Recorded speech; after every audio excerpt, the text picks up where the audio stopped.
vang lên từ những ngọn núi đá Tai Mèo hay từ trong những làn sương mai. Người dân tộc Mông của Hà Giang đã nghe thấm nhuần trong tiềm thức của mình là tiếng khèn vang vọng. Với đồng bào dân tộc Mông ở Hà Giang, cây khèn như một báu vật gắn liền với đời sống tinh thần. Trong truyền thuyết truyền miệng của người Mông, nguồn gốc của chiếc khèn kể ngày xưa trong một gia đình có 7 người anh em. 7 anh em sống rất hòa thuận và hạnh phúc. Đến một ngày chẳng may người mẹ mất đi, cả 7 anh em đều rất đau lòng. Họ than khóc suốt mấy ngày mấy đêm, đến khi khàn cả tiếng, không thể khóc được nữa.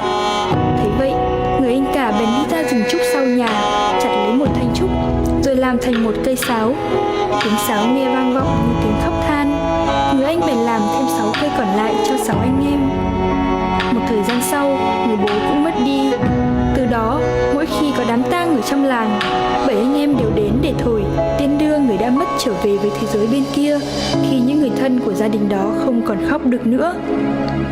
Chẳng may đến một ngày, người em út cũng qua đời. Tiếng sáo của 7 anh em không còn được trọn vẹn. 6 người còn lại mới bàn nhau để chế tạo ra một nhạc cụ. Bầu khen là tượng trưng cho bố mẹ, còn để tưởng nhớ người em, người anh cả đã lấy chiếc lam đồng từ cây sáo của người em lắp vào cây sáo của mình. Đó cũng chính là chiếc sáo có âm thanh to nhất, tượng trưng cho người anh cả, và cũng là chiếc sáo có độ dài ngắn nhất, tượng trưng cho người em. 5 người còn lại ghép lại với độ dài ngắn khác nhau. Thứ nhạc đó chính là chiếc khèn Mông ngày nay. Khèn Mông chính là loại nhạc cụ ẩn chứa dấu tích lịch sử của cả tộc người. Dù trải qua những năm tháng lịch sử, người Mông không chỉ lưu truyền những làn điệu khèn, mà họ vẫn luôn có những nghệ nhân chế tác khèn thật khéo léo. Tiếng khèn không chỉ đơn thuần là một nhạc cụ, khèn Mông còn giữ vai trò như sợi dây kết nối giữa thế giới con người và thế giới tâm linh, dẫn người mất trở về với tổ tiên của mình.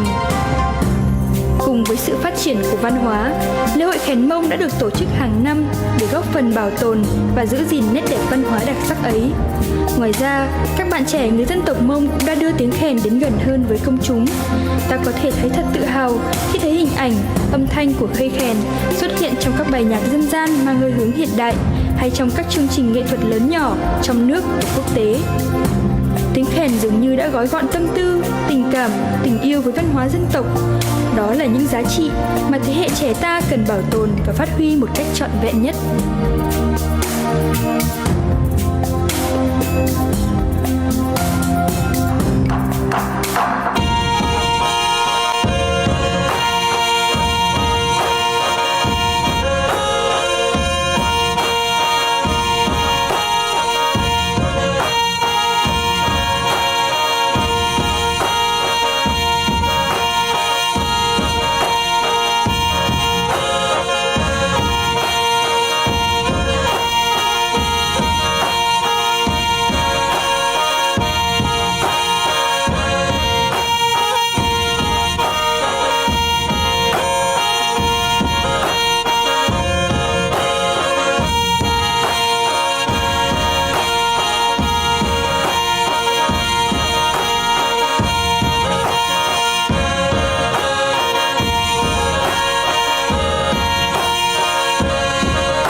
Vâng, xin được chúc mừng cho đội đến từ tỉnh Hà Giang với một tiết mục vô cùng tuyệt vời đúng không thưa quý vị?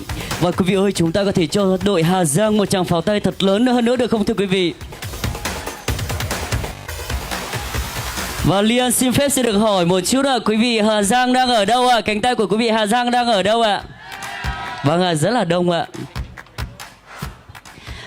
Vâng, xin được chúc mừng cho đội đến từ tỉnh Hà Giang. Các bạn có thể giới thiệu hay hoặc là truyền tải cái thông điệp của các bạn đến toàn thể quý ban giám khảo cũng như là toàn thể quý vị đang đứng ở đây, cũng như là quý vị chúng ta đang cùng xem tiết mục vừa rồi ở trên nền tảng online. Và xin mời đội đến từ tỉnh Hà Giang. Dạ vâng, lời đầu tiên thì cho phép em dùng Bỉ thay mặt đội thi đến từ tỉnh Hà Giang xin được gửi lời chào, lời kính chúc sức khỏe đến quý vị ban giám khảo, quý khán giả đã có mặt trong chương trình Trồng Chiên Đàn Rồng Tết Bông Xuống Phố năm 2025 ngày hôm nay ạ. Dạ vâng, như chúng ta đã biết, năm nay với chủ đề Tết là văn hóa vùng miền. Vì vậy, sau khi mà quý vị khán giả đã cùng chiêm ngưỡng cái tiết mục của tỉnh Hà Giang vừa rồi, chúng ta có thể thấy rằng là về nguồn gốc và xuất xứ của cây khen là đến từ đâu và đều sẽ như thế nào, và cây khen đã đi vào cuộc sống và cây khen đã đi vào cuộc sống của con người Mông Hà Giang nơi đây, nó đã gắn liền với những nét đẹp văn hóa như thế nào. Và như người Mông chúng ta nói chung và người Mông của Hà Giang nói riêng thì cây khen là một cái gọi là một phần không thể thiếu trong cái phần mà kết nối giữa âm và bên dương, và như có thể nói cách khác đó là giữa người mất và người còn lại. Vì vậy nên trong tiết mục vừa rồi thì có cả phần về cây khen và có cả phần hội về phía sau. Vì vậy nên qua quá trình mà phần trình diễn và sự tìm tòi miệt mài của chúng em thì hội thi muốn mang đến cho tất cả mọi người và quý vị khán giả rằng chúng ta là người Mông, nhưng dù ở nơi đâu và ở phương trời nào, chúng ta người Mông ở vùng nào thì cũng luôn giữ những nét đẹp văn hóa tốt đẹp của dân tộc. Tuy nhiên thì cũng phải có chọn lọc và không cần giữ tất cả các văn hóa của người Mông, nhưng phải có chọn lọc và có tiến bộ đi lên. Em xin cảm ơn quý vị khán giả và quý vị ban giám khảo, quý vị ban tổ chức đã tổ chức ra một cái gọi là sự kiện hay là sân chơi rất là bổ ích và rất là ý nghĩa đối với đối với người Mông của chúng ta đến với một thành phố nhộn nhịp như thế này ạ. Cuối cùng thì em xin cảm ơn quý vị cô và cuối cùng thì em xin cảm ơn quý cô chú, các bác, các cô chú, quý vị ban giám khảo, quý vị khán giả cho dù ở phương xa nơi đâu thì cũng luôn yêu thương Tết Mông Xuống Phố, và cũng từ đó thì có thể thấy rằng chúng ta rất là yêu thương văn hóa của dân tộc Việt Nam. Em xin chân thành cảm ơn ạ. Vâng, xin được cảm ơn phần trình bày vừa rồi đến từ đội nhóm tỉnh Hà Giang. Và không biết là quý vị ban giám khảo có câu hỏi gì muốn hỏi đến các bạn trong đội nhóm tỉnh Hà Giang không ạ?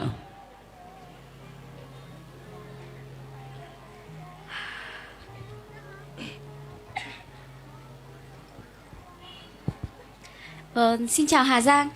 Ngày hôm nay mình thấy tiết mục của đội Hà Giang khá là xuất sắc và mình không có góp ý gì thêm. Chúc mừng các bạn vì đã hoàn thành rất tốt tiết mục trong cuộc thi ngày hôm nay. Tuy nhiên thì mình có một chút lưu ý là các bạn có câu chuyện về cây khen Mông đúng không ạ? Thì cái phần mà dựng cây khen Mông mà 5 anh em cùng nhau dựng mỗi người một phần trước ấy, thì các bạn đang bị ở dưới sân khấu quá. Thì là chúng mình nên tiến lên phía trên một chút để cho quý khán giả ở dưới cũng như là mọi người cùng nhìn thấy cái cách mà chúng ta nâng niu cái cây khen, nâng niu nó lên cao hơn. Đó, mình chỉ có một chút lưu ý nho nhỏ như thế thôi. Chúc mừng các bạn. Dạ vâng, đội chúng em xin cảm ơn những góp ý vô cùng ý nghĩa đến từ chị ạ. Xin chào các bạn. Đây là năm thứ 6 mình được đi chơi Tết. Rất là vinh dự cho khi ngày hôm nay được ngồi ở đây và được thưởng thức tiết mục của các bạn. Thực sự thì để bà bảo Khia diễn hay Khia thể hiện thì chắc chắn 100% là Khia không thể nào bằng các bạn rồi. Hôm nay Khia ngồi đây thì với tư cách là một người ngồi đi chơi Tết nhiều lần thôi ạ. Phần tiết mục của các bạn ý thì mình thấy là các bạn có sự đầu tư rất là chỉn chu về phần âm nhạc, âm thanh. Các bạn có lồng ghép tiếng vào đúng không? Tự đọc vào thêm này.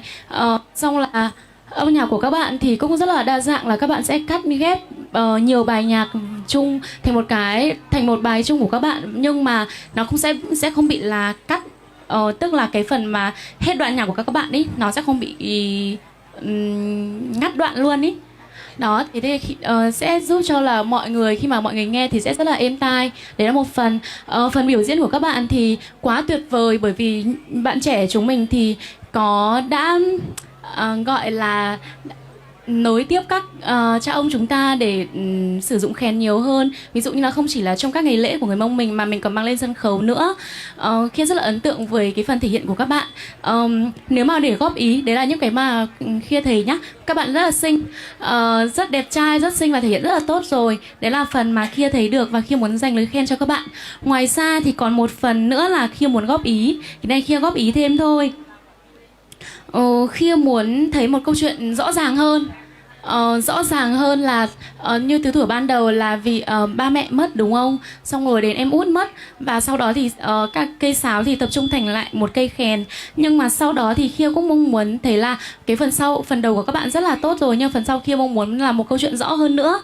Và trong cái quá trình mà các bạn trình diễn ấy thì thời gian lúc đầu ấy thì Khiên thấy là các bạn ở hai bên cánh thì sẽ tập trung là đang cổ vũ, đang xem thôi đúng không? Thì Khiên mong muốn thấy được là các bạn ấy trong cái khoảng thời gian đấy thì sẽ có thể là thể hiện thêm một số phần tài năng mà các bạn chưa thể hiện ra trong ngày hôm nay nữa. Thì Khiên thấy như thế là một cái bài mà Khiên sẽ rất là 10 điểm không có nhưng ấy. Rồi, tuy nhiên là như Khiên nói lúc đầu ạ, các bạn đã thể hiện rất là tốt. Chúc mừng các bạn. Dạ vâng ạ, đội chúng em xin cảm ơn những góp ý và những lời nhận xét vô cùng ý nghĩa đến từ chị ạ.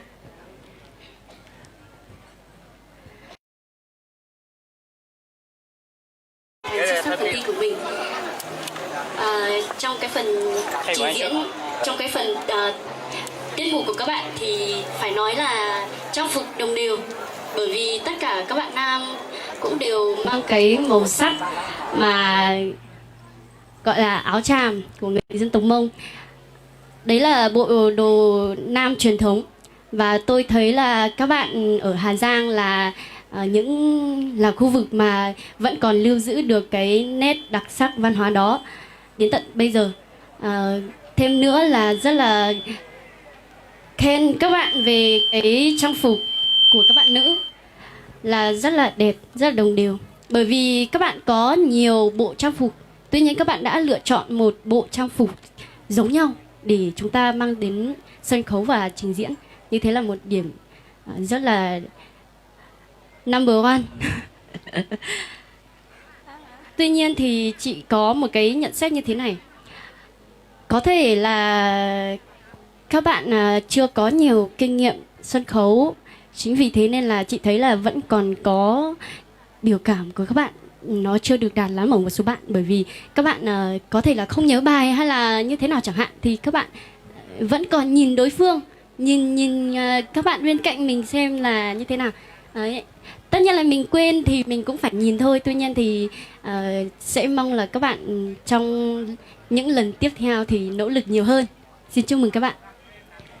Vâng, và một lần nữa thì xin được chúc mừng đến tiết mục đầu tiên đến từ đội nhóm Hà Giang. Một lần nữa xin một tràng pháo tay thật lớn của quý vị để cùng chúc mừng nhóm Hà Giang ạ.